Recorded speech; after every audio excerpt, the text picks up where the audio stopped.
Well, here we are. We're ready to really talk about YouTube strategy, especially when it comes to growth on YouTube.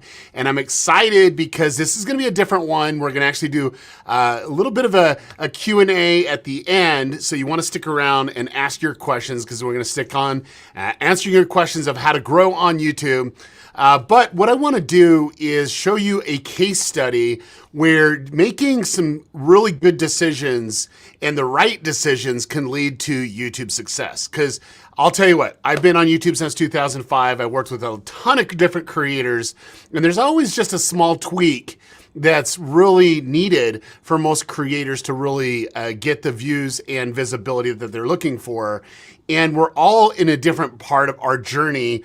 And I really know that this is gonna be helpful for you as a YouTube creator, as a brand, as a business, really get the exposure that you're looking for on YouTube. Now, before we get started, I want in the chat, if you go ahead and put, kind of where you're at in your journey. Like what your channel's about, how many subscribers that you're actually engaging with on a daily basis. And then also too, kind of your hopes and dreams of what you're trying to do here on YouTube. Because I think at the end of the day, all of us are leveraging YouTube for different things. And our goal here on this channel and basically with my company is to really help you be successful here on YouTube. And I know that when you can actually see patterns of success, that's when you're able to truly grow. And I really want to do a big shout out and thanks for everyone that bought the book. I know that some of you internationally have not received it yet because of the distribution of my publisher out of my control, but it's coming. And then two, check your emails because we've been sending emails about a special thing that I'm offering only for people living outside the United States that had to wait for the book.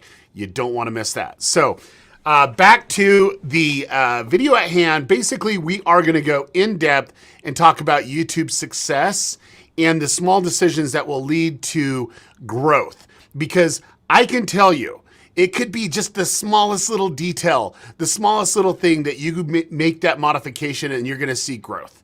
And I've seen it over and over and over again. And today I'm actually joined by someone that I met several years ago before they actually was really starting their journey on YouTube. And I want to kind of go and interview him to inspire you all about this. Now, just to show you before we do the little introduction, here's his YouTube channel. He was able to cross over 300,000 subscribers and get over 34 million video views as a plumber. That's right, a plumber on YouTube. So you might think, oh wait, no, I'm not a plumber, I'm a gamer, or I'm this or that. No, what you need to do is listen to this interview because you're going to learn some things that you can apply to be successful regardless of what your niche is.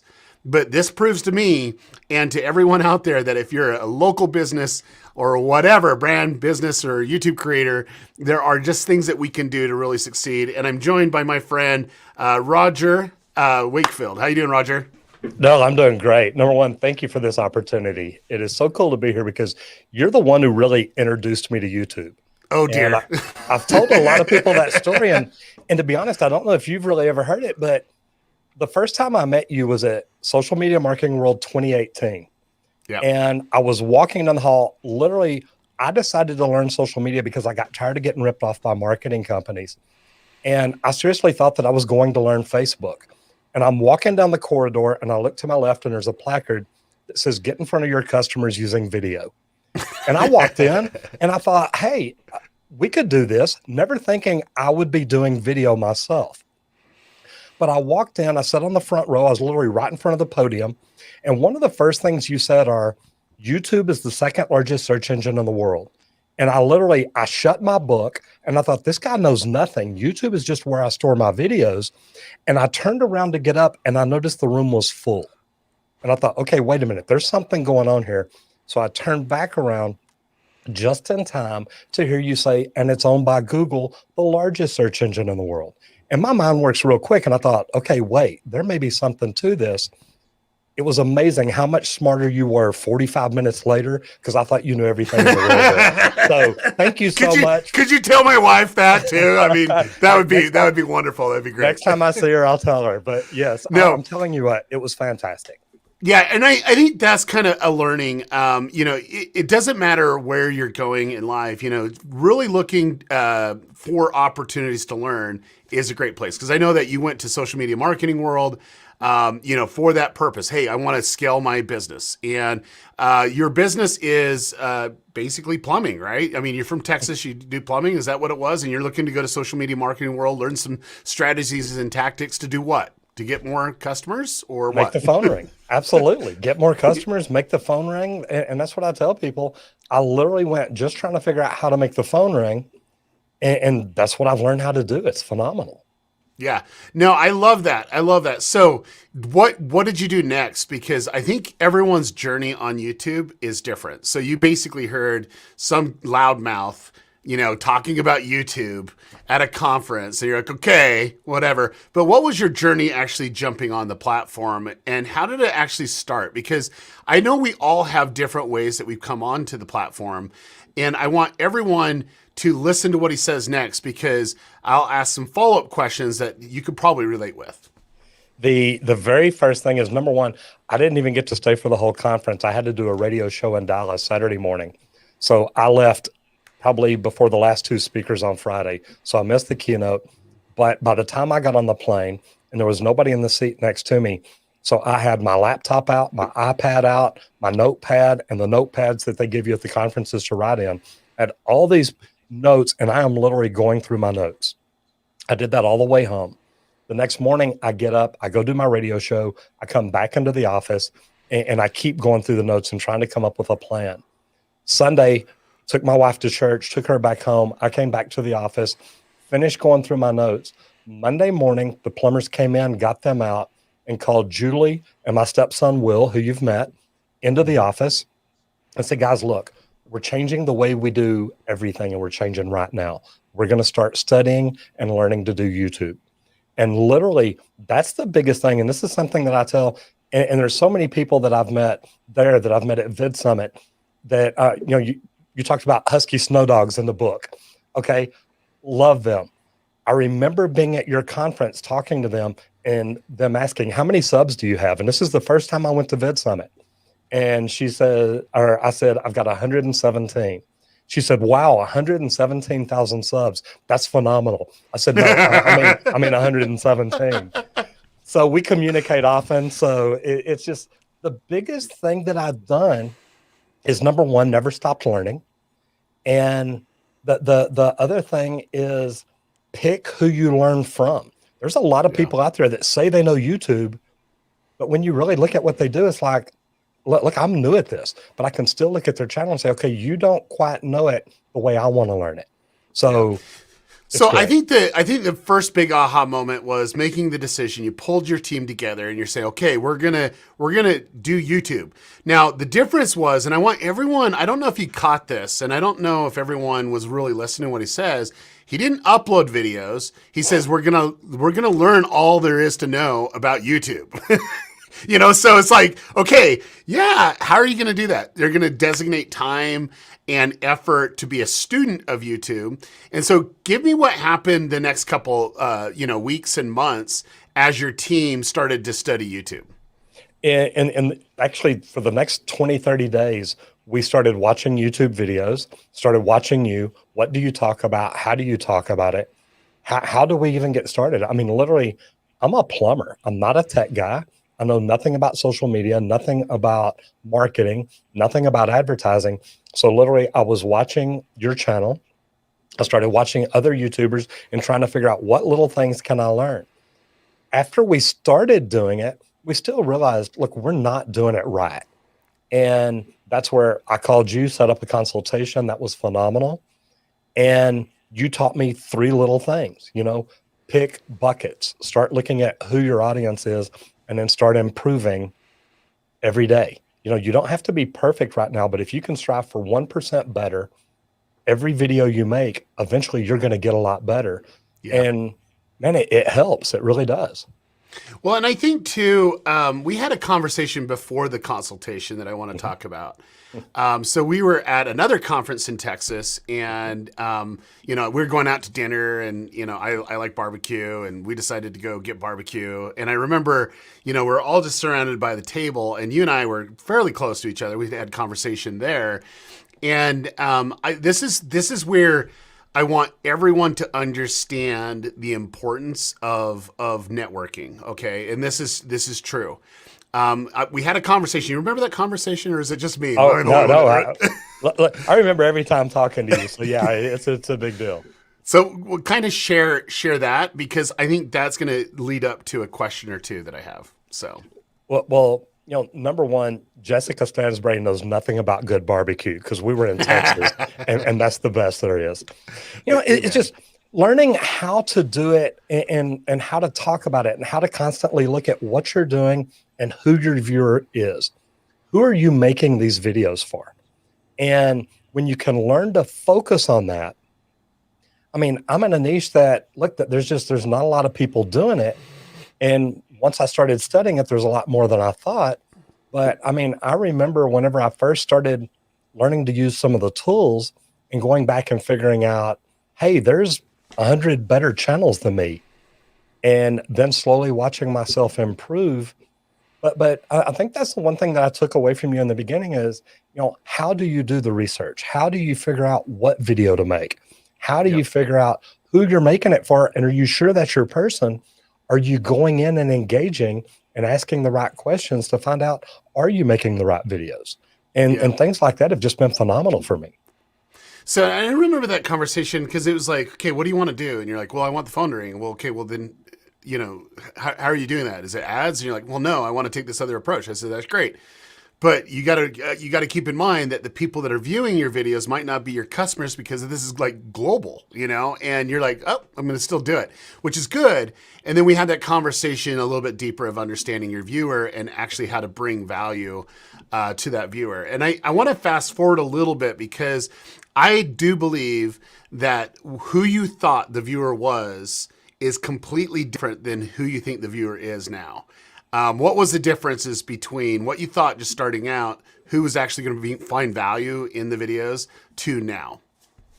When I started out, I was literally making videos for homeowners, how to fix their own plumbing. And that's who I thought my customer was going to be. And it's still, it is to an extent, because those people still find my videos. Those people still call the plumbing company. We literally don't do any pay-per-click advertising unless we're doing it to be Google guaranteed or something like that. Everything we do now is YouTube. It's social media. But in the very beginning, and talking to you that night, I want to make my phone ring. So I need customers in the Richardson, Texas, the Dallas, Texas area to find my videos, and for me to become that trusted advisor. That way, if they run into a problem they can't fix, even though I may have showed them, I've talked to people and told them about fixing toilets, and their women are like, oh my God, I would never fix my own toilet. Not a chance ever. But then I go back and talk to that same group 4 months later. Hey, Roger, I didn't live in your area. I called another plumber, found out how much it was. I went back and watched your video. I fixed my own toilets, all of them, and you saved me $1,200. So I've still got those same videos, but what I learned from you is getting in and engaging with my audience and find out, hey, wait, I got a lot of plumbers in here. Maybe I should make videos to help teach them how to become better plumbers. So my audience shifted, so I shifted, and it's been phenomenal for me. Yeah, and I think that's the biggest thing is we have expectations that we think this is what our YouTube content is going to be. And I found that the tighter that you hold that grip on who you feel like the audience needs to be, the less likely you are to succeed. And there was a shift. You thought, hey, that's there. That's great.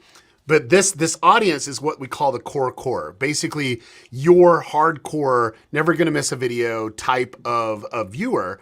And if we have our own interpretation of who they are without really defining that, then we were actually limiting ourselves. And one thing that I noticed over the course of watching you too is you're still learning who your audience is, and you're starting to grow that audience, and you're trying to understand it.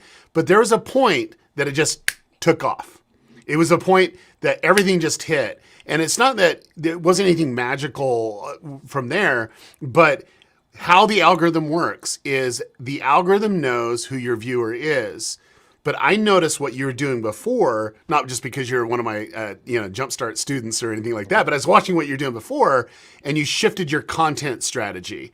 And I want you to talk about that, because I think when you made that shift was the biggest decision that you made, even just as big as, hey, we're going all in on YouTube. It was that moment of when you're pretty much going to be guaranteed 1 million subscribers from my humble point of view. So thank you. What was that shift for there? It was when that content started to modify more for the viewer. The big shift, and look, it's right after Channel Jumpstart. It's going through that and figuring out that the time was last August. August and September are the two biggest months I've had. And I pulled up the numbers just so I could go through them. But what I did is actually started using recon and research. You talk about it in your book. And I started looking at, okay, what could I do that might be just a little bit different than most of the plumbing channels out there? Or what are they doing that has worked well for them that maybe I could do better? But the big thing is the thing that I learned through Channel Jumpstart is the pop culture.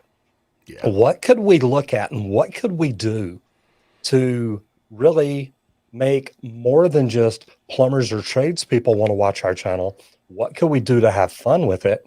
And what we started looking at TV shows. We started looking at other channels that were maybe talking about plumbing, or things that they've done to ruin the plumbing system, things that they've done to make plumbing repairs that may not be a good way. So there's been a lot of different things that we looked at, but it was all by going in and learning how to do the research and how to do it right, and then start looking at where we could go with it from there.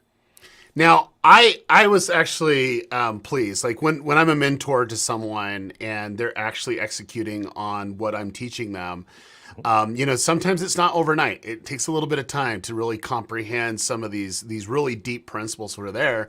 And there's a lot of tasks. And I noticed that you started to shift for some of those tasks. And I'm going to go, oh, this is just going to go great. And the moment that you decided, I'm going to try to recreate or react to crappy plumbing situations or crappy hacks, and there is a pun intended by that. Yes, there is. That your personality actually came out even more, and that was the moment that I says, oh, watch out, because now that his personality is completely out, that's not like this professional scripted, hey, I'm gonna go over to Richardson, Texas, and I'm gonna fix your toilet. It was just you and the viewer. And you're reacting to that content. I'm like, that's it. That game over for Roger, because now you're comfortable behind the camera. You're comfortable with talking to your audience, and you know who you're talking to your audience. And when that happened, you've seen that one big, huge spike that happened on your channel. Now, I want everyone to listen to this, because when we talk about small tweaks, it was knowing who you're creating content for. Then second, creating that unique value proposition that only Roger could do. And then third, being comfortable with being just authentic. and that's kind of the key. So could you talk about some of those learnings that you did once that started to take off, and what you were able to do from that? Absolutely. And talk about personality. I saw Nick Nimmin was in here. He's fixing to jump out, so I wanted to reach out and say hello to him. Thanks for jumping by, because we love Nick in the Nimitati. Absolutely, somebody else that we've learned from, and it started from watching you teaching Nick and working with Nick, and I'm like, wow, look at what all can be done here. But you put it great, because when I really just started relaxing and just having fun with it, when I started saying, look, there's guys out there making horrible videos, or even something else that I learned. Catch plumbers that are doing bad things here and go out and video it and go say, hey, what are you doing? And I've actually had the plumbers meet me on the job, and that they said that we did something wrong. So I have them meet me over here. I've got a GoPro on my head, and I'm looking them straight in the eye saying, hey, we just tested this again and it failed. Are you right? Do you agree? And he's like, yeah. I mean, there's a GoPro right here. And it is so funny because it's like the guy just keeps looking at me and says, yep, we messed up. We did it wrong. Our guy doesn't know what he's doing. And I'm like, man, how can you tell somebody that they need $40,000 worth of work when they don't? I just came out and proved it again. You say, yep, you're right. It is what it is. Videos like that, guys, it happens every day. And it doesn't matter what niche, what industry you're in, there's somebody out there doing it wrong. I know YouTubers, YouTube coaches. I talked about this a while ago. Be careful who you learn from. I know people that are teaching YouTube, but if you go look at what they do and what their channels, it's like, wait, you're bouncing from cats to travel to Chinese food to electrical work. What's YouTube ever going to figure your channel's about? And how are they going to help point people to it? Yeah. And I think there's some people that will even look at my channel and say, oh, this guy doesn't know anything and whatever. But it's like, I think there's an essence of case study, and that's something that, you know, I own 17 YouTube channels, and the more profitable side of what my business does is with that, that type of thing. Absolutely. And this was just a channel that I give back when I have a few minutes here or there, you know, and it's been great. And like, for me, I think it's like, surrounding yourself by people that actually understand what you're going through is number one, but two, people that are willing to give insight when they actually understand the insight that they're giving. And I think that's what you did from day one, is trying to surround yourself by people that get it, and then people that can hold you accountable too, because, you know, you put out a poor video and they're going to say, Roger, that was poor video. You know, they're not going to hold back on you at all. They're just like, hey, you know, this is not very good. But I think that's kind of the key too, but it's also motivating to have a good team around you, to give you ideas and do things from that aspect. And I know working with Will and with you, I've been able to see, oh, you know what? It's great that we surround ourselves by the team, but let me give you the biggest thing when you actually have a team that you need to take in consideration. Okay. Just because you have a team doesn't alleviate you from being a creator. And you know, the team members might push and want the certain direction to go, but only the creator can make the creative decisions for the channel. And I remember there's like some times that you guys were having a little bit of discussion, and you're like, nope, that's not going to work. Nope. And you push back, but some people cave.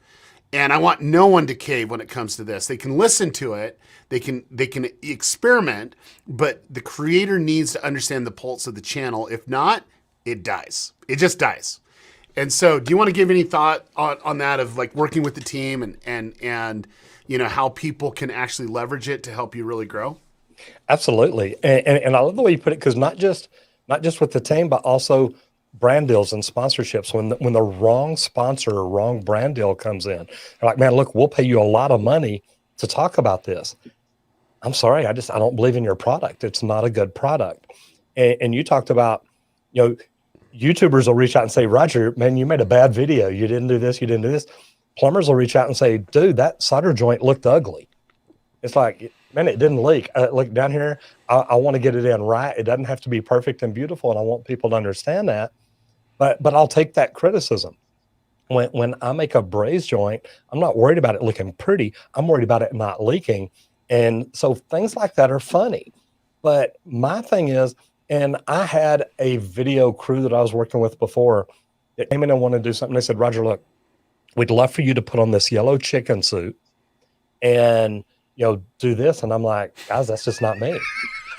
It's just, I'm not You're doing like, it. why did you put the yellow chicken suit on? Yeah, and let me go flush out you down in the public. toilet. Yeah, let me flush you down the toilet.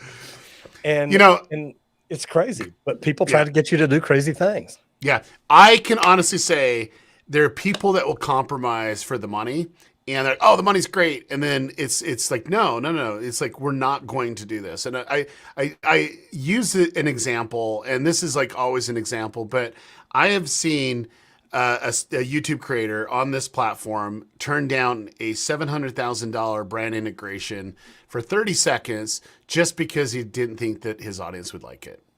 Like that. It was Mr. Beast, by the way, but it's like that is like insanity, and he does it all the time that way. And I think the whole thing is it needs to be synergistic. It needs to be on brand, because if you do it where you're just doing it, then it disconnects from that audience that you've developed over time, right? It's disconnected with people that you've really brought up to this point, and that would be, oh, he's sold out on this because he doesn't really believe in it, and yet Roger's all about authenticity. That's kind of what you're weighing out here, and I think a lot of people compromise just for the money. But let me ask you this. I know you've turned down brand deals, and you've turned them down because it wasn't the right type of product or anything like that. What do you do when you actually like something? What's the difference between that and it's a brand deal? If there's products that I actually like, I mean, I let people know. It's like, look, guys, I would have spoken about this for free. This is a product I believe in. And, plumbers, I see posts all the time about Cottonelle flushable wipes. And plumbers will say, oh my God, it says flushable, you can't do it. It's like, guys, have you ever tested it? I have literally taken 2 cups of water, put a baby wipe in one, a Cottonelle flushable wipe in the other one. An hour later, come back and one falls apart like toilet paper. It works. That was the flushable wipe. And I talk about that a lot of times through social media, and they don't pay me. Don't get me wrong. I did a SMT forum one day, a satellite media tour, where I was on TV and news stations all across the country talking about it. But they don't pay me, every month to just keep talking about it. But it's a product that I believe in, and I think is good for the plumbing system. There's shower heads. There's different products that I talk about. But here's the funny thing, and I've learned this from people speaking at your events, and I believe it's What's Inside that Dan Markham with What's Inside. Talked about at Vid Summit the last time we were in person, about they turned down a brand deal because he went to his son and his son's like, Dad, look, I don't like this or whatever it was.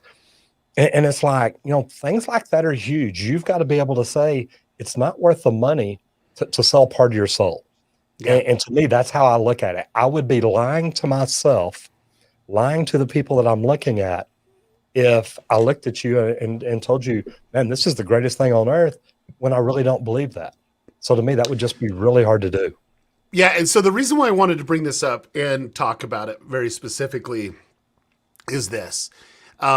If you lose authenticity of who you are and you just became comfortable with your audience and your content, and that's when you had a huge increase. And then you have a moment where you're fake, and you're fake because you don't really believe in the product like you should. That is not worth any money that people can give you, because everything that you've done up to this point for years, getting those people to not only watch your videos, but to subscribe, you're now disconnecting with them on a one-off push that's unauthentic. And I'm telling you, I've seen creators be damaged in that, in every aspect. But let's take a shift here, and I want you to go over just some things that you've learned of where you put your priorities. And these are tips coming from Roger. This is not tips coming from Daryl Eves. Here's someone that didn't know squat about YouTube, and he decided to be a student of YouTube, which I encourage everyone to be a student of YouTube. You're going to come on and learn everything from it. And then 2, you've been able to see growth of 34 million video views. I don't know if that sinks in for a lot of people, but for a plumber, 34 million video views is massive. And then 2, you just crossed a milestone of 300,000 subscribers, which I don't think it's going to slow down. I think you're going to get right to that million in short haste, which is going to be awesome. But why don't you give some tips coming from you of what people should actually focus in on? If they're stuck, if they're starting new, if they're plateaued, if they haven't seen any growth in quite some time, let's get your words of wisdom of the small things that they can do to really succeed. Well, the first ones are, and it's what you teach about. It's why I jumped into your live 2 weeks ago. You're talking about thumbnails again. Thumbnails and titles, if you're not starting there, you're really not giving your channel a fair chance. You're not giving that video a fair shot. So looking at that, number one, we always try to go in and know what we want that video to be like. What do we want the storyline to be? How does it flow? Do we start with a hook? Do we start just talking about what the video is about? What do we do and how do we do it? But the three big ones to me, of course, thumbnail and title, it's got to start there. If it doesn't start there, you're not going to get any views. You're not going to get any clicks. It's not going to pay off. The other one is, what content are you creating? And if I just start creating content that I want to create just to sell something, it's not going to be very good. So we're really good about going in and watching the comments, engaging with our viewers. And look, when you're getting this many views, you can't engage with all of them. And I know that, but we still try. We at least I have people on my marketing team that go through and read comments and come up anytime we come up with a great idea. Literally just off something Daryl said just a second ago, fake plumber video. Because I'm thinking, okay, I could do a video about some of these bad products pretending to be a fake plumber, and that could be a really funny video. And I'm constantly thinking, what can we do to be different? And I don't know that I've seen that. So trying to change up, giving yourself permission to fail. Meaning, can we stop real quick? Because I want to go absolutely. back and address the title and thumbnail, because I think a lot of your thumbnails are on point. Some are off, but the bulk of them are on. But let's talk about that. And I think some people are like, I've heard this a million times, and I get it. We actually 2 weeks ago, we were on a live stream, and I'm like, hey, we're gonna redo a thumbnail, and it was boring for a lot of people. But this is what happened. The creator that was on looked at it objectively and says, look, I'm not going to be arrogant to say I know everything, and I'm going to listen to the advice that was actually given. And you've heard this before, but the next video that he released with that thumbnail strategy we talked about and everything from there, it just took off. It wasn't even in the same hemisphere as all his other videos. And so when Roger is saying that this makes a huge difference, and you think that your thumbnails are good, I'm here to tell you that it's not. And I'm here to tell you that it's not. It can always improve. You can always improve it. And what's a great click-through rate? Do you realize that there are some creators out there that are getting a 34 to 64 to 84% click-through rate? Wow. Think about that for a second. We just released a trailer for a TV show that I'm producing. It had a 32.6 click-through rate. It got on trending, and I'm telling you that everything that we did to get that thumbnail to work, we spent quite a bit of money split testing beforehand to see what thumbnail would actually be the highest click-through rate, right? And we've done, the content was amazing, so we didn't have to worry about that. But it was like that click-through rate was key. And yeah, we could have did a better title, but it was descriptive for our fan base. And I know for a fact that most creators say that their thumbnail's good, and they don't think that it makes any hill of beans a difference. And that's one of the small tweaks that we were able to show just 2 weeks ago, that it makes the biggest difference in the world. And I know for you, once you started to play into that vein of how are we going to get people to click, that's when some of those started to really take off, and you saw a huge difference in that click-through rate, right? Mm-hmm. Yeah, and I just pulled mine up right now. We're averaging for this month, or for last month, a 5.6 click-through rate. Not great, but it's up from what it used to be. And as long as we keep improving and keep working on things, it's going to keep coming up. Yeah, but let's talk about click-through rate just so that everyone understands how it works. The higher the impressions that you go, the lower your click-through rate is going to be. Okay, so you might be able to start out with the first couple hours like at 20 or 30% click-through rate, because YouTube's just serving it to you. You don't have a lot of impressions, and then as it goes out to more and more people, it just goes down. And then two, the more general of an audience, you're going to get more views, and when you have more views, your click-through rate is going to come down. But YouTube knows all those little things that you need to do to really take it from there. And so having a 5.7 baseline of click-through rate is fine. But one thing that I teach in the book and also in Channel Jumpstart is you got to create your own baselines, and you need to make the right decision, which is not all click-through rate's the same. So you need to drill down even deeper to see it based off of traffic source, and realize, the reason why it's lower in these areas is because it's taking and combining an average between all these traffic sources, which 90% of your traffic is coming from browse feature or suggestion, which is a lot higher. And so it's one of those deceptive little things unless you drill down and really analyze it the right way. Okay, so let's talk about, so you had that transition, you started to come up with some ideas of how to actually improve your content and really anticipate what more general of an audience would be, and you had some growth. Talk about how you try to change your professional setup, because every time I come on, it's like your quality of videos get better. Like your audio gets better. Like, talk about that journey, because I think a lot of people are intimidated by, getting the right type of setup. And that's a really great topic, because in the very beginning, I started out with a laptop camera, meaning literally I opened up, and that was one of the first things Daryl taught me. He said, quit doing Google Hangouts. I would literally log into YouTube, sit down in front of the computer, hit go live, click on Google Hangouts and do it. And of course it's watermarked. Nothing wrong with that, but that's where I started. I upgraded to a webcam, and I upgraded to just a little cheap lavalier mic. And I thought, okay, this is good. I'm doing great. And then once we started getting views, we've improved a lot. This is actually a studio here in the plumbing company that we built. I've got 2 cameras right here. I've got a Sony over here. I've got 2 Sonys in here. So, and the neat thing is we've got the little ATM Mini Pro. We've got good software. We've got good microphones. We've got mixer boards. But when we started out, that was it. Let's go out to a job. Let's set up an iPhone. Let's hold it with a gimbal, whatever it takes. The neat thing is, as you start making money at this, you can start affording to improve the systems, the equipment, and the software that you have. And it's a great way to do it. Put it in your budget. Yeah, I love to see a part of the budget go reinvested back to making better content. And like I would say the biggest thing is the lighting and the sound. If you're looking at any type to improve, I'd always improve lighting. I'd always improve sound. It's not that expensive to do. Mm-hmm. And when you're doing it that way, then you're enhancing the video regardless of what the quality is.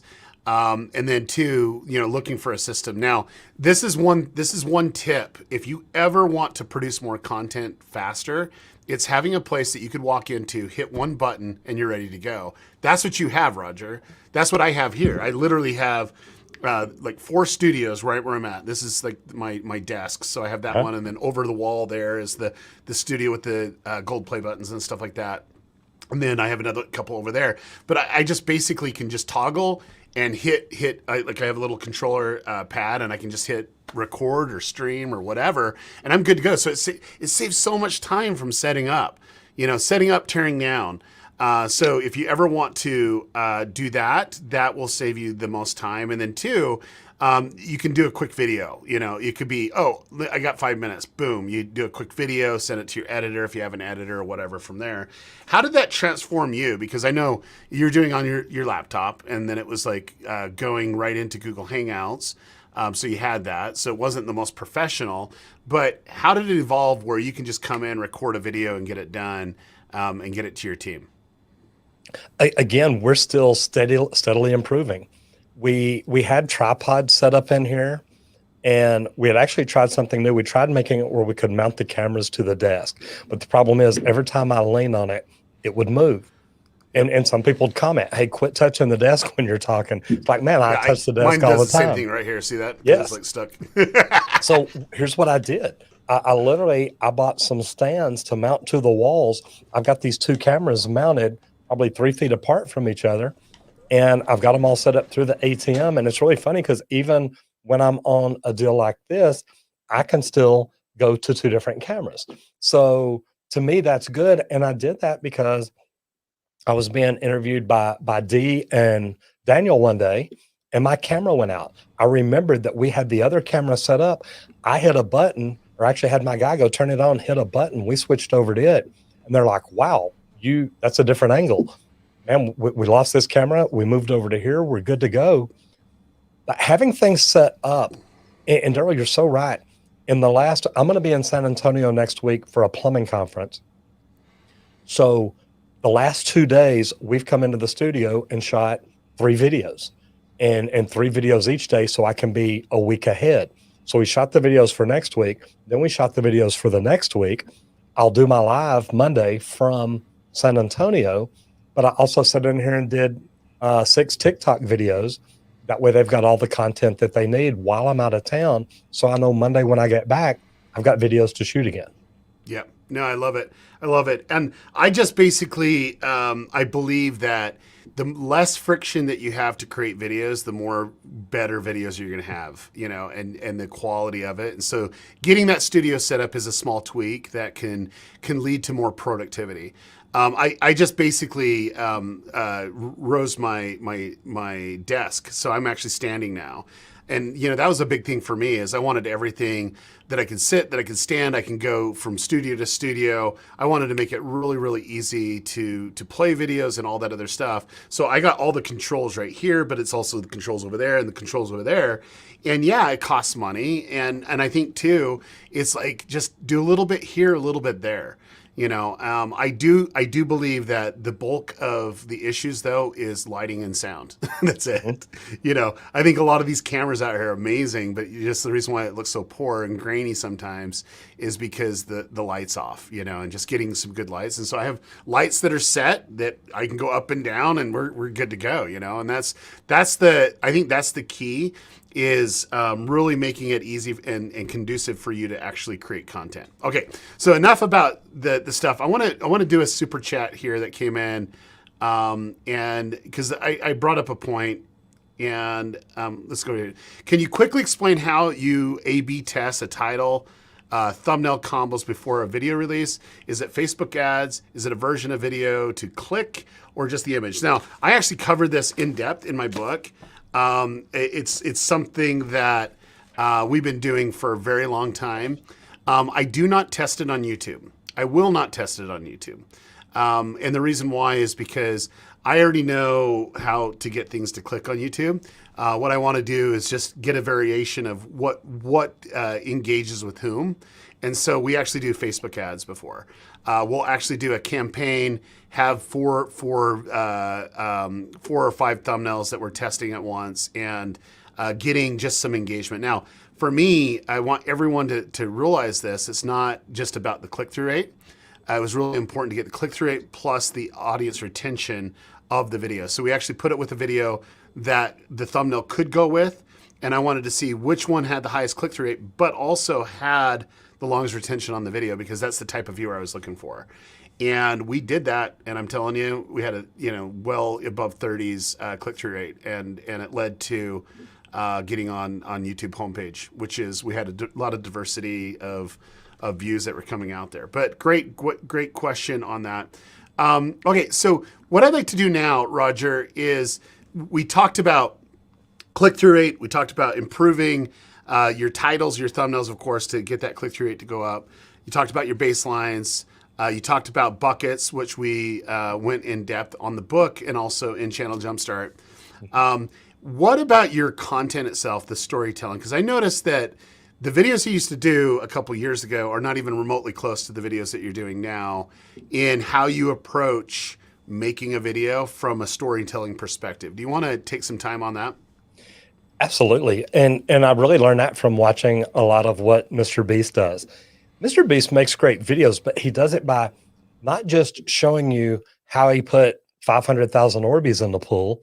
It's telling you the story behind it and how he did it and how he built everything.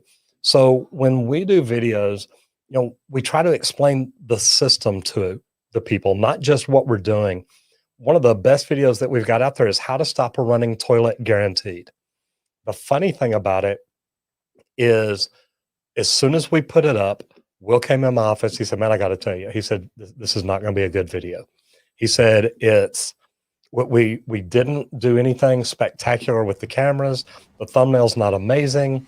Nothing about it's right. This video is going to be horrible." And it's one of the best videos we've got to date. The funny thing about it is we took somebody through the entire process. have you got a leak on your toilet? Here are the steps and processes to go through, and talking about things on the way. Hey, look, if you run into a problem, it's going to be with this part right here. Here's what I do. And just tell that story. So and you're telling me, like, because like this is the big thing. This is the big aha. And we've had conversations on this before, but a lot of creators said, I'm the creator and I'm going to create this piece of content and this is the way it's going to look like. And this is it.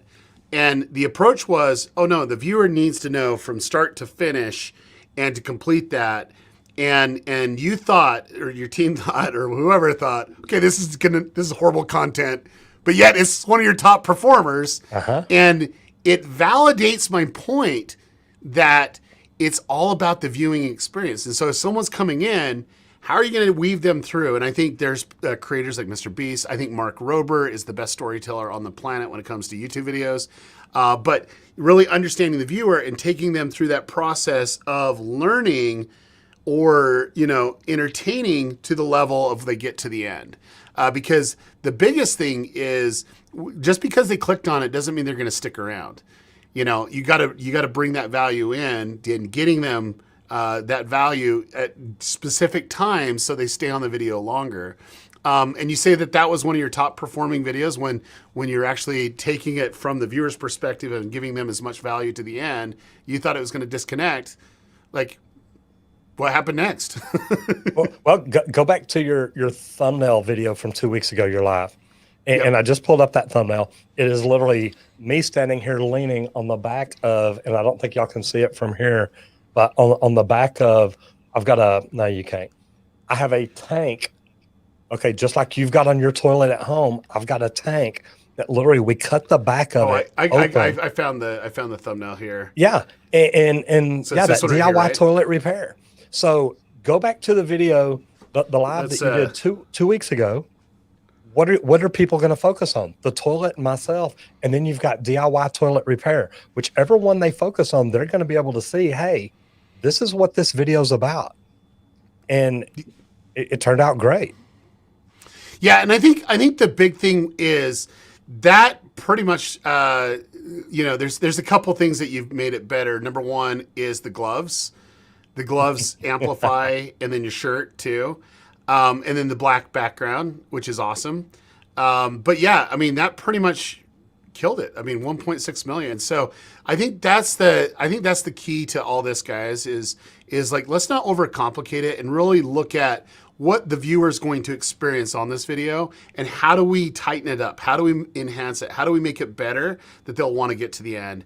I was on a consult yesterday with some potential students that was going into Channel Jumpstart, and they were so focused that their value was this. And I'm like, that's not the value. That's secondary. The value is, you actually need to connect with the viewers to react to this other value. That's the big value. And after we spent, 45 minutes and almost an hour on that, it clicked where they were coming up with some amazing video ideas. And I can guarantee you that they're going to triple or quadruple the amount of views that they're getting per video just with that one idea because they can replicate it. And the key is, just because the value that you're thinking is I'm gonna sell plumbing services, and then you stopped and then you're like, well, no, we're gonna help people with their plumbing issues. No, and then when you take a step back, it's like, no, I'm figuring out what the person's going through and why they're clicking on the video. I'm starting to see that, there's all these little leaks that are going on, and I'll bet you that there's probably one or two of these people that have all the leaks, and then there's one that only has one of the leaks, and we don't know what that is. And so let's figure out the best way to help them do it yourself, fix the toilet so they don't have to spend all these, enormous amount of money getting these plumbers to come fix something super simple, right? And you're able to do that within 7 minutes, 25 seconds. And so that shift, you thought, that wasn't going to hit on all cylinders. And then that proves the point that it did because you actually focused in on that viewer. And think about my title and thumbnail. We looked at the thumbnail. The thumbnail's good. The title, How to Stop a Running Toilet Guaranteed. It tells people exactly what they need to hear. So if they are searching things, which back then, every video we built was for search. We've kind of changed that up a little bit because now we're getting more recommended. So we look at that. But, building for search at the time, that's what we knew. Yep. And we were doing it and we were really doing it very well. And I like what you talked about during your consult. And you told me this during mine, and it really didn't click. You said, Roger, right now, you think you're just making videos for homeowners, but how's it going to make them feel? What are you doing for them? And I'm like, and I'm teaching them plumbing, which is great. But I remember a message that I got, and I've got a couple like this, but literally I got a message from a guy who says, Roger, I just want you to know I live in a motor home or a manufactured home. I'm 65 years old. I'm disabled. It had flooded and my house had shifted because of a water leak under the house. My water heater fell out the side door and disconnected. I finally could afford to get a plumber to come fix the leak under the house. Once they leveled my house back up, they pushed my water heater back in, but I could not afford to get my water heater fixed. From watching your video, I figured out how to change out the gas burner, the control valve and the gas burner. Roger, thanks to you, I have hot water. I have not had hot water in 6 months. Oh, wow. Wow. And I'm an emotional guy, and I'm getting teary eyed, and I'm like, I'm carrying it in here to Julie and show her. It's like, oh my God, look at this. And I've got tears on my face, but it's like you reach people in a way that you never thought. And once we shifted our channel, now I get people that send me their business card or their license and say, Roger, I started watching you 2 years ago. Now I have my own truck. Now I'm running a truck for another company. I got into the trades and my life has never looked better. And that kind of thing's amazing. That's where I want to really deep dive on this. And this is something that I'm super passionate about. It's like, we need to understand the viewer. We need to understand who's watching this, but we need to understand what they do online, what they do offline, what their day's like, their psychographics, their demographics. We need to know all those little different things. And then as we start getting feedback, we realize, okay, they're coming to YouTube for a specific reason. And that reason is important to them, right? Whether it's to be educated, it's to fix something, could be entertained, or it could be unwind from work. It could be just watching what they're into, whatever it may be. But in your case, generally people discover you in the beginning because they have a problem, and the problem is backing up. The problem is an issue that's creating a lot of friction in their lives. And then, showing them the path of how to actually do it themselves has really freed up people to actually have that transformation occur. And so that's a really big deal. And then, I cannot overstress focusing in on the viewer, focusing in on understanding who they are and the problems that they have, because then you can start connecting with these individuals on that deeper level. Because I know now, once you got that feedback, Roger, you're now thinking back in your mind, who else is going to be impacted by this? Mm-hmm. Who else is going to do this? I need to do a little bit better job of explaining it for these types of scenarios, because this is the type of feedback that's coming back from me, not only in the comments, but people reaching out, sending mail, doing all those other things. So I think that's a really, really big deal. Is as you're getting that feedback, it's transforming your content to become better, because you're now connecting even deeper with some problems or issues or just the life of your viewer. The neat thing is, and this is, again, how do you change your channel? How do you shift? How do you pivot just a little bit? You don't want to completely, if I started doing cat videos tomorrow, I'd lose everything. Well, unless you had cat videos that were stuck in toilets. But, exactly. And that may work, right? Maybe something, I'll write that one down too. The funny thing is, though, if you start literally listening to your people, you start engaging and you start communicating with them. I have people send me emails. I have people go to my subreddit and post pictures and videos that help me make YouTube videos. Yep. So you start getting them involved. And the neat thing is, when I talk to plumbers, which, like I said, I'm headed to a plumbers conference next week. When I go to that, I will hear plumbers tell me, oh my God, I can't get anybody. I can't get an apprentice to walk in my door and let me train them. And I've got apprentices from California, New York, Canada, Florida saying, look, you tell me I have a job, I'm moving to Texas today. That's crazy. It is, because they understand the value that I put on training and teaching and how important it is. And I can do that through YouTube, but look, we do a better job of that with our guys here live, talking with them in the mornings or when they call me and say, hey, I got a problem. And we constantly look at what can we do to make our training better. But I look at it from two different points of view now. How can I make it better for my guys?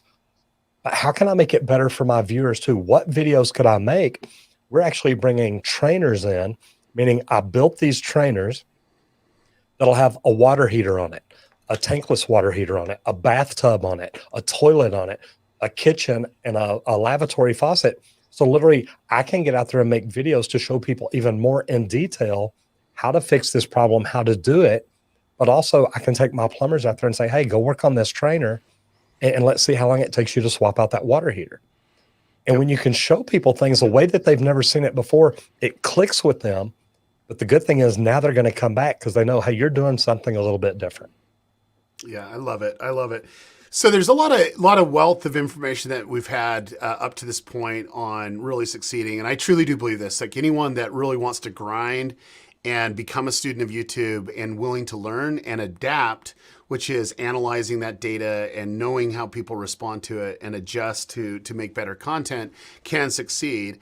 Roger, you up for taking some questions? Because I'd love to go through a couple of questions. So if you have questions, go ahead and put it in the chat. Roger and I will kind of answer these questions that are here, because I think there's a lot to learn. And one thing that I found in my life, my dad taught me a very valuable lesson when I was really young. And he says, Daryl, look, everyone that you come in contact with, you can learn something from them. You just have to be observant of what they're good at. And one thing that I noticed with you, Roger, and something that I learned from you, is that you're not intimidated to take the next step. You're not intimidated to do what's necessary to get where you want to be. And that's very, very amazing, because there's a lot of people that are intimidated when it comes to that. I think you're eager, you're willing to learn, and you're not letting all this success go to your head. You're just like, no, it's just, this is the stage, and now you're helping other people get to the level of where you're at, which I'm super excited. So if you have a question, put it in chat. I'm going to start out with this one, which isn't a question, but I saw this. I read your book. My next video got 4,000% more views than normal. That is the YouTube formula, guys. That's what it's all about. That's why you need right to get there. that thing. Yeah. Right there. I had, there's like this comment on, I shouldn't even say this, but I'm going to say it anyway. There was this comment on one of the Amazon reviews. And so I would appreciate an Amazon review. I released the book, and within 2 hours that comment showed up. And so I know they didn't read the book. Okay. There's no person in the world that can read 300 pages in a couple hours and leave a really detailed review on anything. Right. And so anyway, they're like, yeah, Daryl gives all this information in his YouTube videos. It's not worth buying, blah, blah, blah, blah, blah. And I was able to go a little bit deeper into Amazon, see who they were, because they're a verified person. And I went to their YouTube channel. I can honestly say that they're not applying what they're learning. Yes. And regardless of where it is, I can guarantee you, I'm sharing stuff I've never shared ever before outside of my mentoring program in the book. It hasn't been on stage, hasn't been, there. So you're learning what I teach my clients and students. But it's one thing to process the information. The next one is to actually do it. And so if you want to see results, that's how you do it. And congrats on those results. That's super amazing. So love that. Okay. And I got to tell you, I bought 7 of the books because I wanted everybody in my marketing team. I wanted my manager. I wanted my wife and myself to all have our own copies.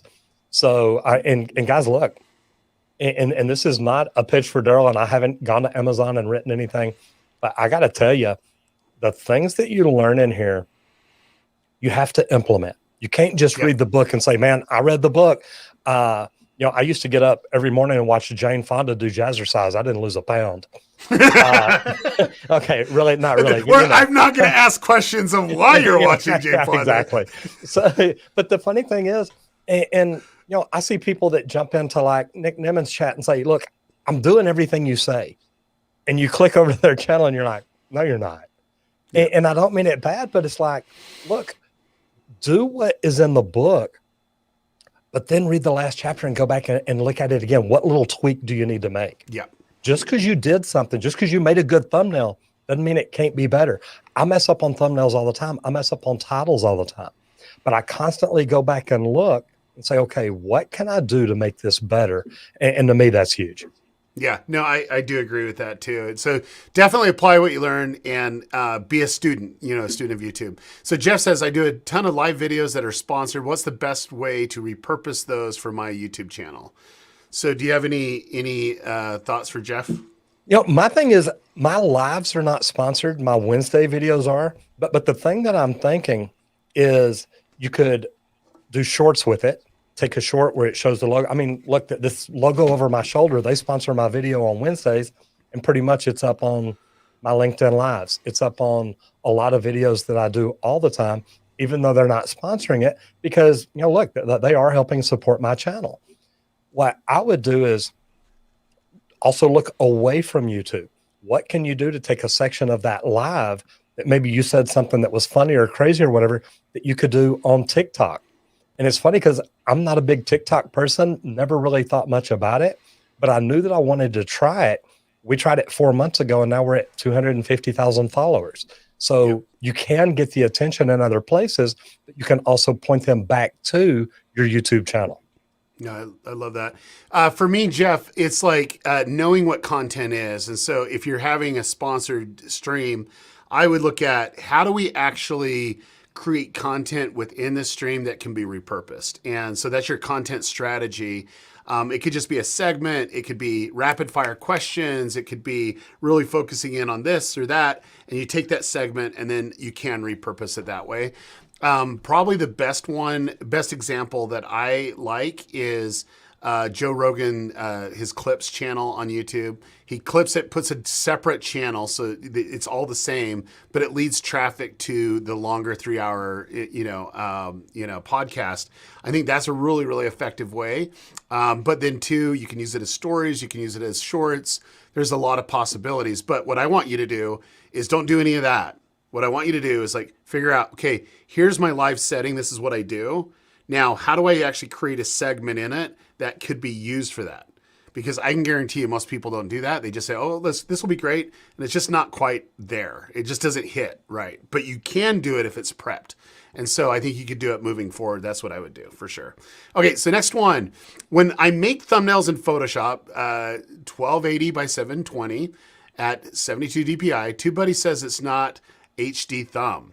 When I bump it up, it exceeds the 2 meg size limit. I wish YouTube would fix that because that's like the dumbest thing ever. What's the correct formula for thumbnails? Okay, so first off, I always save them as PNGs. It increases the file size, but the colors pop more. A JPEG, it doesn't really have the same effect.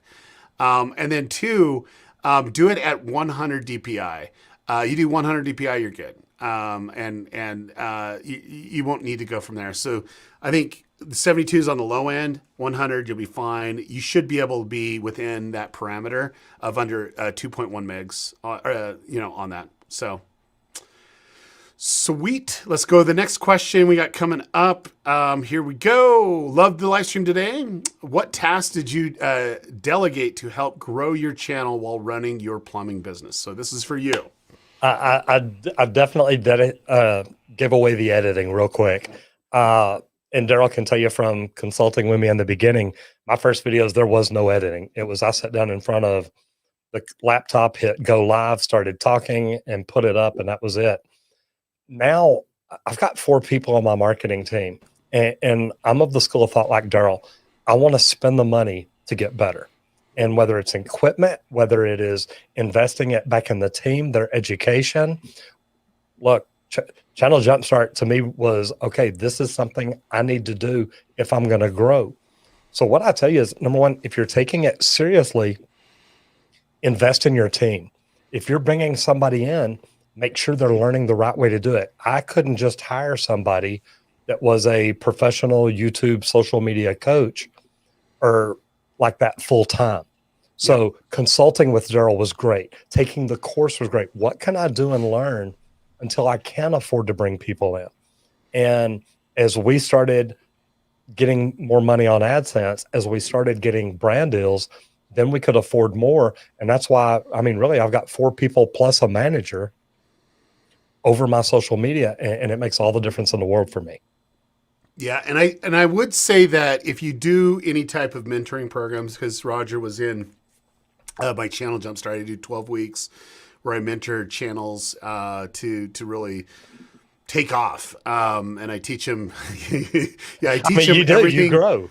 Like you do. Like it just happens, but it's important that the right people are there. So Roger, when he was going through, he's like, look, I need Will on this. I'm like, yeah, absolutely. Cause like, if you don't get your team understanding the concepts, then you're trying to explain the concepts to the team and you're going to just kind of miss it. So, as you're doing the team, make sure the right people are getting the right type of training. If not, they don't necessarily learn. And I can honestly say for me, when it comes to YouTube, there's certain things that my own team needs to learn before I even trust them with the keys to the car. It's just really, really important that they understand those aspects, because if they don't, they're going to make rookie mistakes and it's going to be really bad for us. And so I even drill down to the editors. Like I said, we have 17 YouTube channels, and one of the channels, when I'm designing or when I'm helping an editor understand the edit, I'm giving them all the things that's going on with the data points. And then we're talking it through. Like I do it through Slack. So I'm like, hey, here's our click-through rate, which they don't necessarily edit the thumbnails, but they need to know that that's a big deal, right? And then I'm like, here's the retention. The retention was at 76%. And it really is for that video. And I says, look, we have that one little drop off it right here that we would have been an 80% video. And we need to adjust it. And so I show them exactly where it is. Their job is to go through and try to figure out, hey, what was going on there? Was it an exit word or something that was going on? How do we need to re-engage that? And so that's stuff that I do all the time. And I think, really, because even though that you're growing the team means that you need to train the team properly. And so I definitely, even if you're bringing an editor in, you have to be able to teach them exactly what they need to edit, so you're not taken out of that process. So, and another one on that too, beyond the education, look, going to Vid Summit for me, number one, the relations you build. That's where I met Jeremy Vest, who lived right down the road and helped get me started. The neat thing about it is you learn so much at those conferences that, I mean, I can literally go back. I still go back to Tom Martin's video from the first Vid Summit I went to. On keywords. Yeah. You bet, on keywords and how do you create your content. And I still go back to that. And it's like, okay, what can I do a little bit different to maybe discover another bucket? And it's great information. And I love the fact that it's up there for me to go back and look at. Yeah, and I love it too. Okay, so Savvy Turtle, thank you so much for the $50 super chat. Thank you, Daryl, on page 128. 128 is actually a pretty disruptive page, because I say that, you know what, it's not YouTube's fault, it's your content's fault. You say that more often, more than just once. I do, but the 28, I really just tell them to, that their baby's ugly. But anyway, long way to go. But the past week, everything flipped upside down. Was worth deleting all my ugly babies last month. Tap the shell. There we go. Love it. Big fan over the years. Like sometimes it's hard to make these decisions. You're like, no. These are like amazing videos. I'm like, not so much. What's the impression? Is it the best first impression for you? Marquise Brownlee said this before in convo with him. It says like every video's the first impression for a viewer to you. Is that the best first impression you want? So you might want to relook at, is it taking them down the wrong path of what they think the channel's about? Maybe that's why they're not clicking on every video. That's really, really important. So, okay, next one is coming from Patty Cake Gaming. Patty Cake. Oh, man. I'm telling you, Patty Cake's in my channel Jumpstart right now, and he's crushing it. Love it. Book is awesome. Can you guys talk about developing intro hooks and your style of videos? So do you want to talk about your intro hook? What do you do?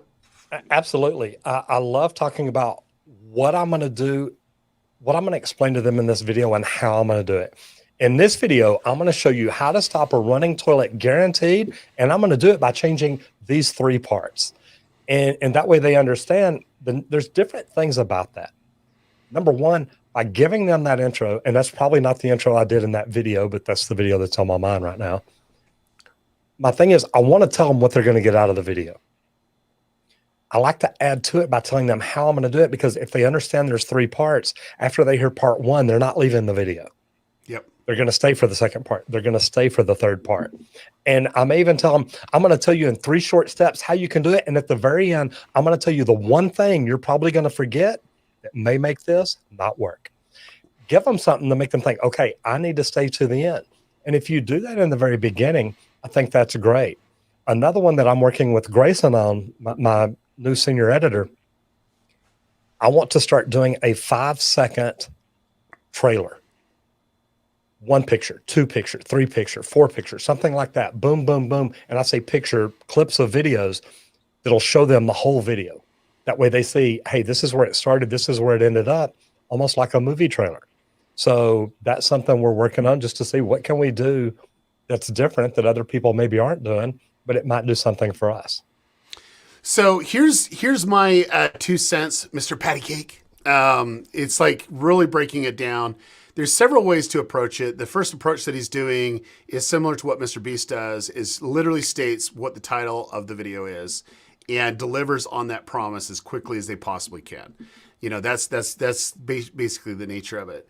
The new style is more of an Arac style, which is doing some clip of some moment in the video that hooks them, or it could be just like several little video clips that hook them, a little mini trailer, and then pulls them into the story.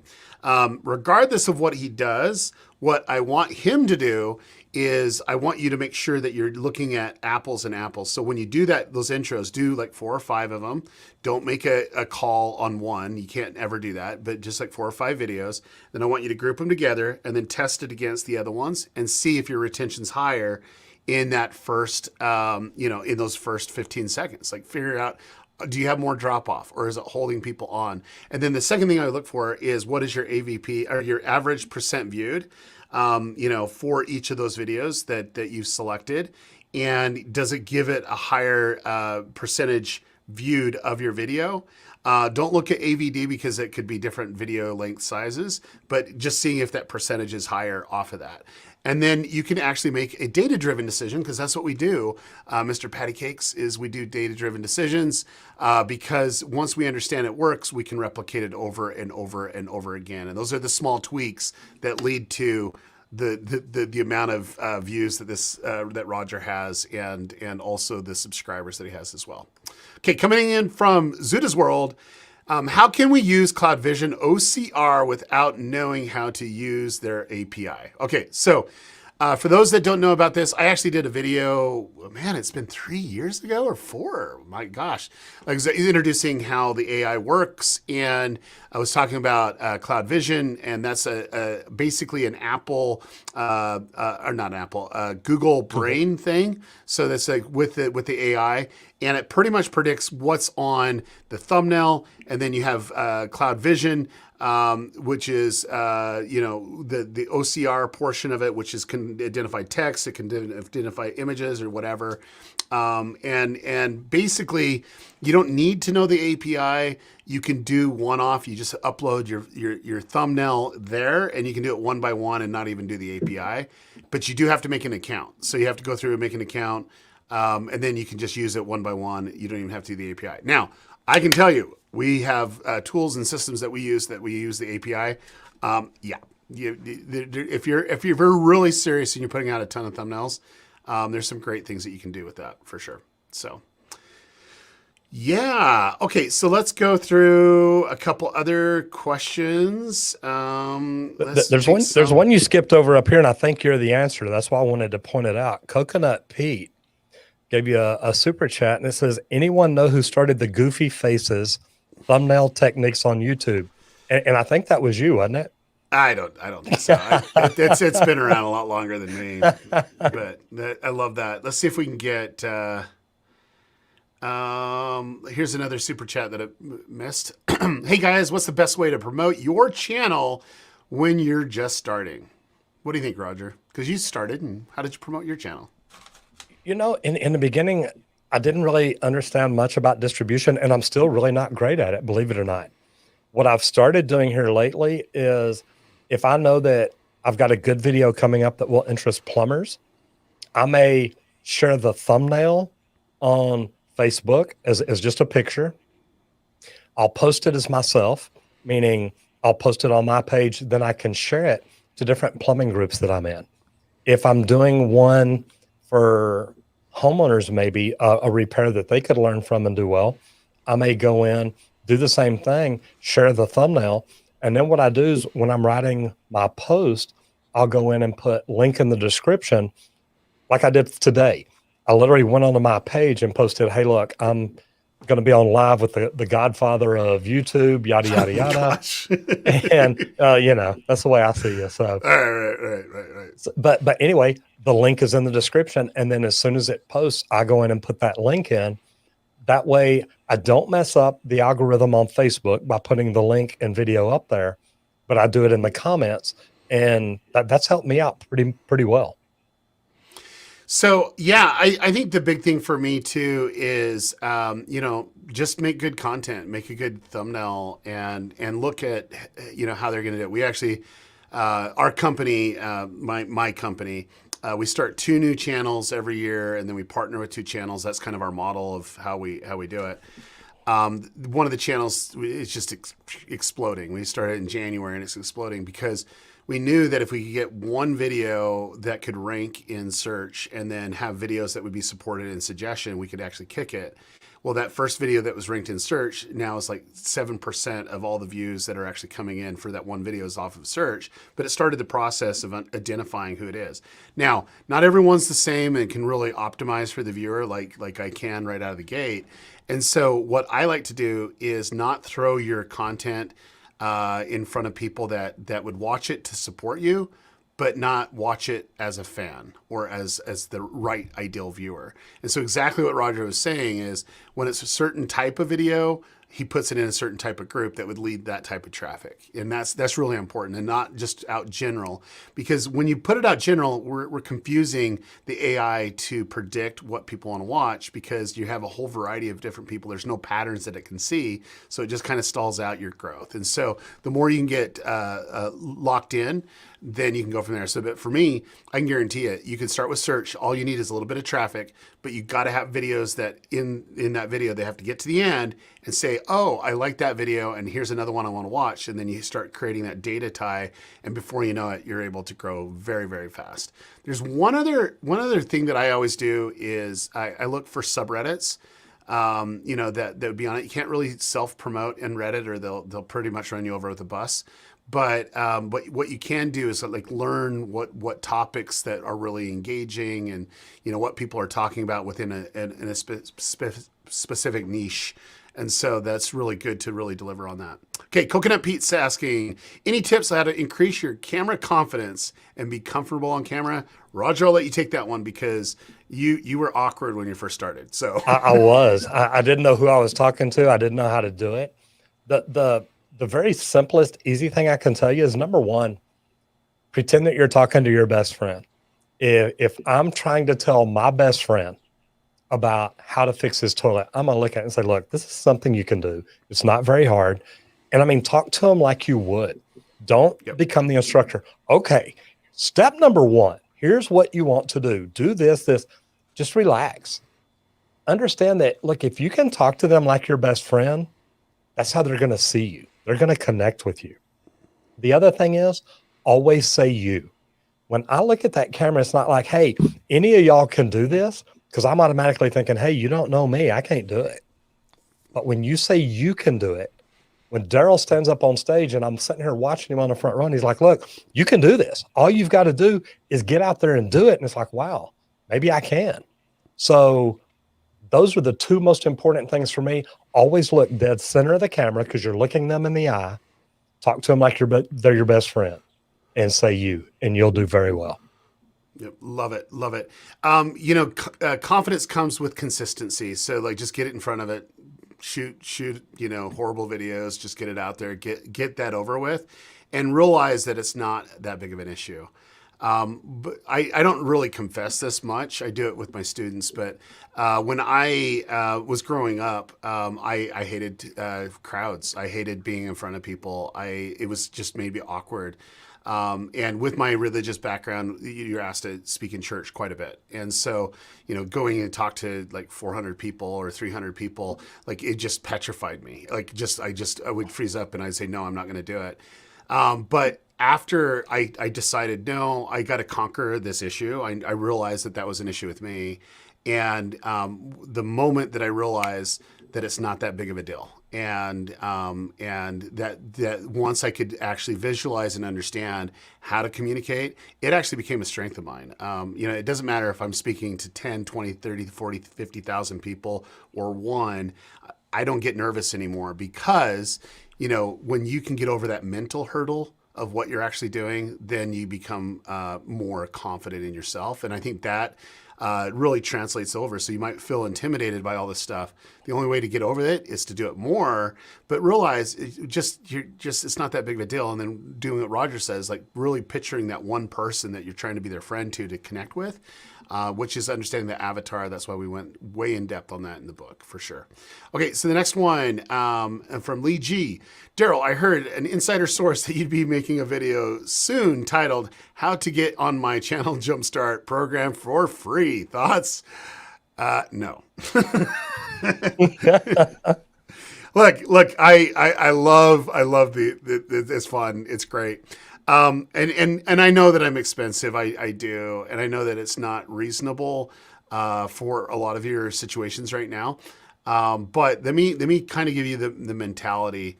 There's a difference when you make an investment.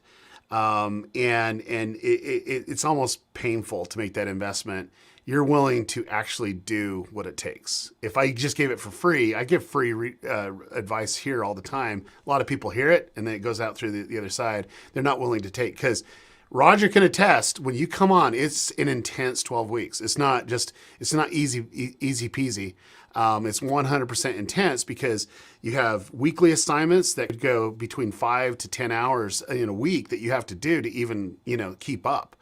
And if you get behind, your mentor starts yelling at you, like I do. I'm like, come on, you said you were serious here. I mean, right, Roger? It's not the easiest. It's not. There's a lot of work to it. And that's why I said, look, I need to get my guys involved, Will. But here's what I want to tell somebody, or tell anybody and everybody listening. And I've pulled up my numbers just from last year. I've pulled up my best day, my best month. What Daryl's cost is, I made about 20 times that in 1 month. That's what I love to hear, guys. And look, that's there's no exaggeration here. And this is the one thing. And Daryl, you don't mention it, I'm going to say, often enough. When I sat in front of you at the conference in San Diego 3 years ago, and literally it was 3 years ago and 1 month ago, because our first video went up 3 years ago this week. So what I will say is I had no idea the revenue, the income that you can make on YouTube. It blows my mind. Yep. So anybody watching, I'm going to tell you, if you will join the course, read the book, whichever way you want to start, get started. And then realize, hey, there's more to learn. I've been doing this 3 years. I'm doing pretty well at it. I'm doing comfortably at it. I make a good living off of it now. I'm still running a plumbing company, but my life has completely changed. I think the last time I saw Daryl speak live that wasn't at his show was at VidCon. That was the first show I ever spoke at. And I got a phone call, or actually it was an email from LinkedIn saying, hey, would you speak at VidCon for us? And I had to text Jeremy and say, hey, what is VidCon? And he said, why? I said, well, they asked me to speak at it. What do I do? He said, you say yes. Yeah. I said, I don't even know what it is. But it's funny because I stand up on stage. I say, guys, look, I'm a plumber. I was unstopping toilets yesterday. I'll be unstopping them tomorrow. But look what I'm doing today. And it's what Daryl Eves introduced me to. Yep. make videos and teach people about what you do and how you do it. You can make a great living. Yeah, I love case study and I love showcasing that. I mean, that's why part 2 of the book was like the opportunity and the things. And I think a lot of people think, oh, that's not real money or whatever it is. But It's real. reality, oh, no, I know it is. It's real money. It is. But I think the first one is just really realizing that it is transformational when it takes off. But what do you do with that money? Do you reinvest it? Do you really look at how do I grow my team? Do you let it accrue? I mean, it's totally up to you on that. But to get to that level, this is a business. You got to treat it like a business, and you got to really look at how do you improve that bottom line. And the best way to improve the bottom line is to have it grow, make better content. You know, that's what it comes back down to. Okay, next question, Steve.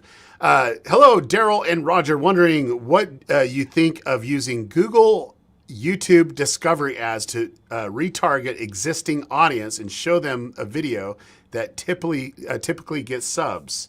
Build an audience that way? Question mark.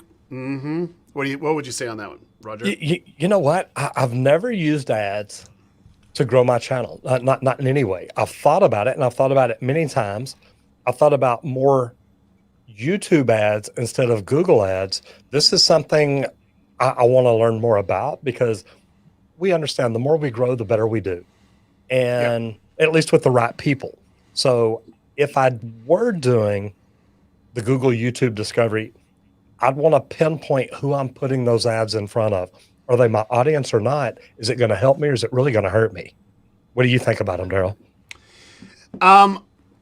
I've seen it work before, but not in the way that that you suggest. So, like for me, if someone discovers it through an ad, they're thinking, "Oh, this is an ad," because it says "ad" on it, regardless of what it is. Even though it's discovery, it says an ad. They're not going to have that connection of getting to the end. So it's better taking those ad dollars and going and find some channel out there that has a similar audience as you.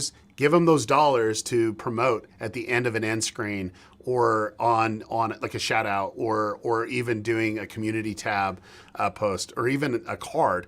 That's far better than giving YouTube your money. Now, that being said, the only way that I saw it work was I gave the example in the book where we had a really mega fans that they did a collaboration, and it was a 1-for-1 where we're pushing traffic back and forth. I took a clip out of one of their videos and was able to target people that watched this video but didn't watch the other one on the other channel. And we showed the shout out from the people that they love and going over to the video that they should watch. And that was kind of the target itself. We did like 120,000 subscribers just in a few weeks on that strategy, and it works, but it was a shout out. It wasn't the video itself, and it was leading people to content that they'd normally love. And so, you know, there's different ways to do it. I generally don't advertise. I think organic is organic, and that's what we should always do. But yeah. Okay, moving to the next one. Morning Invest. Thank you for our consult a few months ago. Thank you again. I appreciate anyone that invests into a consult for sure. I do daily live shows around daily investing, focus on crypto, real estate, etc. No Wall Street thieves. How would you structure thumbs and titles on a daily live? What would you think, Roger? Yeah, I would think maybe you show on the thumbnails, you show either stocks that you're looking at, you show the ticker tape, you show whatever kind of increase you can get, but also, and I'm looking at your thumbnail icon here. I'm not sure if you're showing your face or not. I would want to see somebody's face, because I think you can build trust that way. Absolutely. And if you use the larger face on the thumbnail where people can see your eyes, you know, I think that's a great thing to do. And then, of course, like they talked about earlier, you use the faces. You know, is this a good thing? Is it a bad thing? Point at it. Like the video 2 weeks ago, make sure your eyes are turned the right direction, where you're looking at the right thing. You do things like that, it will get people's attention. And I think that'll help a lot. Yeah, I would probably do a 3-panel, like 2 specific topics that you're covering plus you as a panel. That always works. And then it just changes up daily, you know. But once again, go look at, you know, Graham Stephan, Meet Kevin, Meet Kevin actually does some very simple thumbnails. Take a look at what he does there. I think all you need to do is like, how do you liven it up in a way that you're amplifying what's being said in a title, in a thumbnail setting on that for sure. Okay, going to the next one. Born 100 years too late. I actually like that. That's pretty cool. How is the best way to find out if you're in too small a niche, just beating a dead horse? Okay, so I'll take this one. Look, the biggest issue that Roger had when he started was he was thinking geographically too small. Okay, and Texas is a big state. It is. But he was thinking, no, I wanted to be here. Right. And well, yeah, right here. And he was like hanging on to it really tight. That's too narrow. And he took a step back and he had growth. But when he took a step back even further, then he was like, no. I'm going to create not only content for people in Texas, but anyone that's having a problem worldwide with the toilet. And then also I'm going to help people, that are plumbers, then you have that one. But then when you take it even a step further out, it's still on brand to those two people. But it was like, no, anyone that would find this fascinating in the plumbing realm. Okay. And it could be just plumbing disasters or whatever it may be. That's when the major growth occurred. And so what I always like to do is like look at who your niche is, take a step back. I would assume based off your title, I didn't even check out the channel. Did you check out the channel on that one? I haven't yet, no. Let me see if I could do that. Because I think I just want to make sure that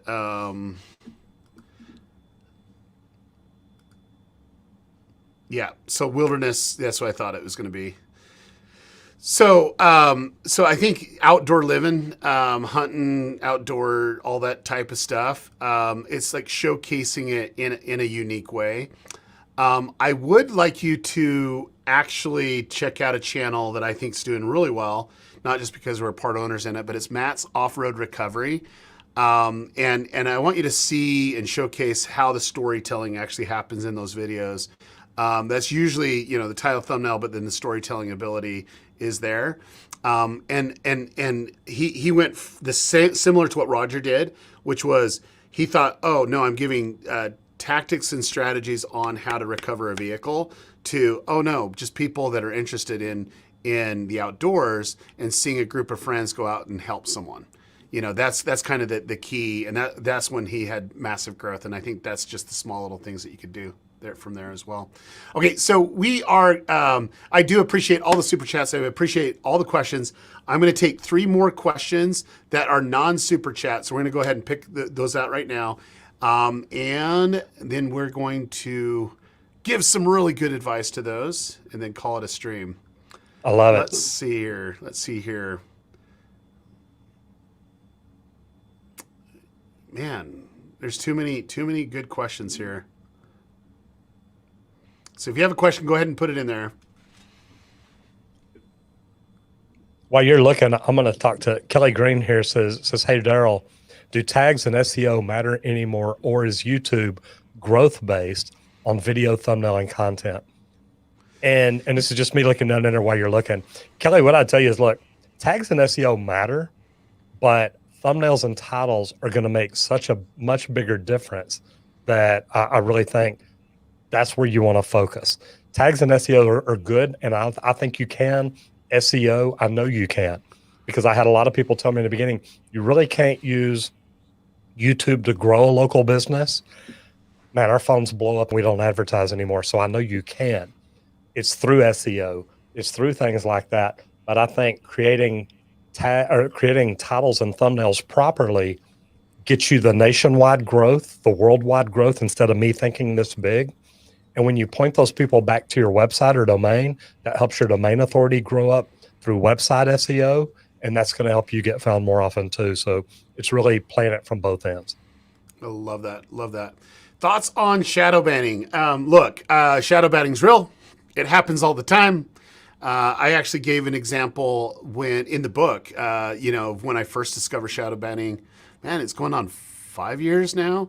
It's been around for a very long time. YouTube's a little bit more aggressive now than ever before on it.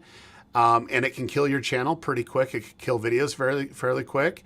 So the thing for me is play it safe. I do believe this is something that everybody should look at. Is like, you do not own YouTube. Yes, you're partner with them, but you have partner rules and regulations. And then two, you just need to take a step back and realize, are you doing things that's going to disconnect yourself with your main partner? That's why I discussed in detail the ecosystem of YouTube. So look, it's real. It happens. It sucks. But the more that you're in line and not trying to fight the system, the better it is. And I'm not saying give up, like not have your individuality. I'm not saying that at all. What I'm just saying is this is a symbiotic relationship, and you're on the lower end of that. Like, because like creators a dime a dozen, there's only one YouTube on that. And so YouTube will always err on their side of caution. So that just happens all the time. Okay, so last question is, here we go. Let's do this. This is more of a frustration than a question. I've been on YouTube for 5 years, just hit 100,000 subscribers, but my videos hardly reach 1,000 views. It's a little frustrating these days. So what advice would you have for Beautiful Nails by Rose Pearl? Well, number one, you've got 100,000 subs, so you're doing something right. What I would tell you though is, if your videos are only getting 1,000 views, how are you distributing them? Are you telling any other social media platforms about them? And if you are you doing it the right way? Are your titles and thumbnails on point? Because that's what's going to get people when you scroll through your feed, your recommended, you've got this much space. It's not real big. Are people going to click on your video because of your thumbnail or your title? And I think that's what's going to lead to it. And then are they going to stay and watch it? Yeah, look, Rose, this is hard truth, but you've been grinding for 5 years and you've been able to accumulate 100,000 subscribers. That's a big deal. I don't care who you are. There's just a handful of people that actually have done that, right? The next thing would be is there's a disconnect happening. There is, and I can tell you that if you go back in your analytics, you hit advanced mode, and you start searching to see which one's the highest subscriber videos over the lifetime, you're going to probably see a handful of videos on your channel that's bringing all the subscribers in. And I am going to make the biggest assumption of my life without even looking at your channel, without even looking at your analytics. But I can probably say that you're not making those types of videos anymore. Because if you were, the ones that they're coming subscribed to, then they would be responding to it. Now, you might think that you might be, but there's something that's different between what was happening before and what's happening now. So what I would do is, to this day, I would look at the data that you have and start seeing, what did I do differently in these videos that I'm currently doing now? And I'd start making notes, and I would start going down and analyze what's being done and make a couple assumptions and realize, well, this got picked up because of this or that, really defining that. Don't give up. It's just analyze and adjust time. And it could be just that one small thing that you haven't connected the dots yet, but when you're analyzing your data, is going to help you grow on it. I can honestly say that it happens to the best of us, right? But if we lost touch of why people subscribed and they're not watching another video, that's a very dangerous thing. Okay. And I've been preaching this for 3 years. I've literally been the only one preaching it for at least the last 2 years. Now more and more people are coming on, but YouTube cares about acquisition. That means getting people to watch a video. Retention, which is getting them to watch in their watch history. So how many videos did they retain in the last, 28 days? Did they watch 3 or 4 of your videos or just one? How many people that are active viewers that are actually happening? That's a very, very big deal. And then 2, what's your churn rate?